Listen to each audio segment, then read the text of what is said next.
The brave little tailor. Once upon a time, in a small, sunlit village nestled between rolling hills and quiet streams, there lived a modest tailor. His name was Martin, though most people simply called him the tailor. He was not wealthy, nor was he powerful, but he had two things no one could take away: a clever mind and quick, steady hands. Martin lived in a tiny workshop with a wooden bench, a needle that never dulled, and a pair of shears he had inherited from his father.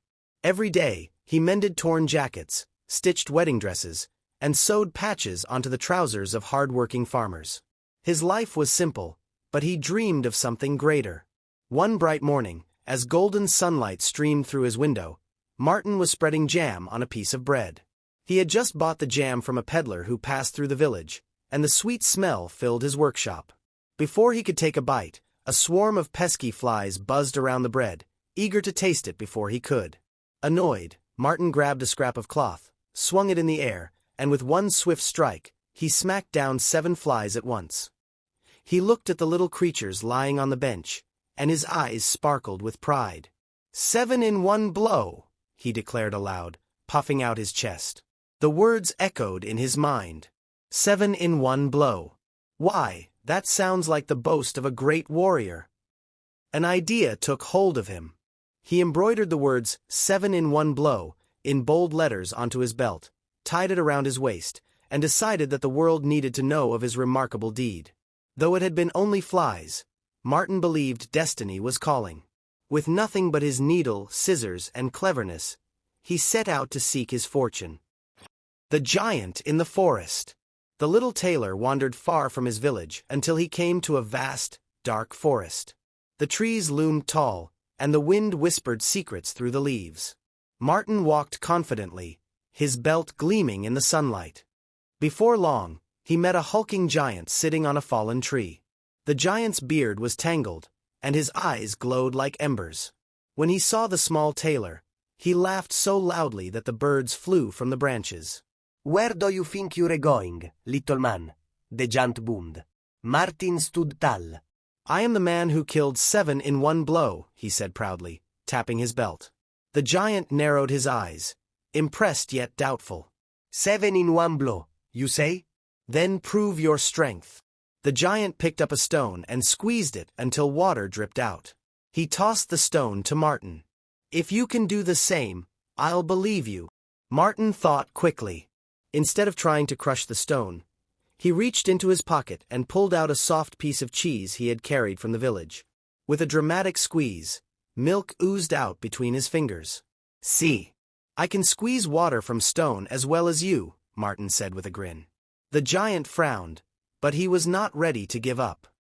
He picked up another stone and threw it high into the air, so high it nearly disappeared into the clouds, before tumbling back down to the ground. "Now you TRY," the giant challenged. Martin smiled slyly. He reached into his pocket again and took out a small bird he had caught along the way. He tossed it into the air, and the bird flapped its wings, flying higher and higher until it disappeared. "There," Martin said. "My stone will never come down." The giant's jaw dropped. "You truly are powerful," he muttered. But still, he wanted to test Martin one more time. The giant bent down, pulled up a massive oak tree with its roots, and said, "If you're as strong as you claim, help me carry this tree." Martin quickly replied, "Of course. You carry the trunk, and I'll take the branches. Together we'll move it." The giant, thinking this fair, lifted the heavy trunk onto his shoulders. Meanwhile, Martin simply sat among the branches and let the giant do all the work. After hours of walking, the giant collapsed in exhaustion, while Martin hopped down as fresh as ever. The giant, now thoroughly convinced that Martin was no ordinary man, invited him to his cave for the night. But secretly, the giant planned to crush Martin while he slept, fearing his strength. Martin, however, was too clever. He sensed the danger and crept out of bed, replacing himself with a log under the blanket. In the middle of the night, the giant struck the bed with a huge club, but in the morning, Martin walked out alive and cheerful. The giant turned pale with fear. "If he can survive my blow, he truly is unstoppable," he thought. From that day on, the giant never dared to challenge him again. The King's Challenge. Word of the tailor's courage spread quickly. Soon, it reached the ears of a powerful king who ruled a troubled kingdom.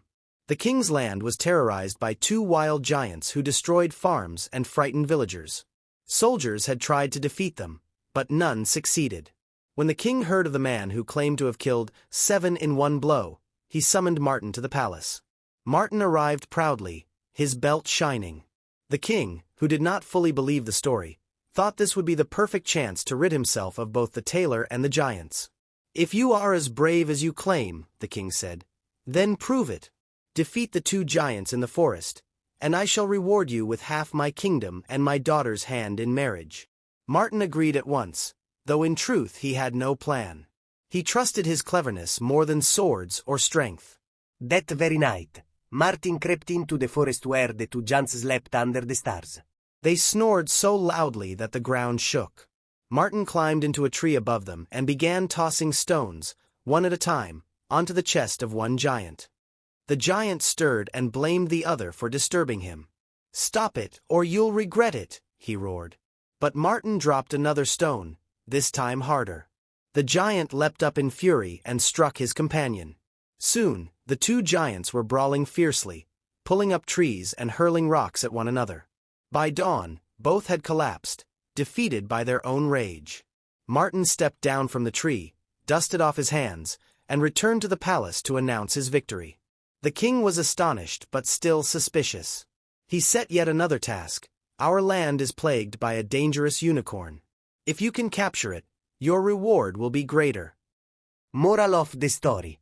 The tale of the brave little tailor teaches us that courage does not always come from size or strength. Sometimes, cleverness, confidence, and quick thinking are the greatest weapons of all.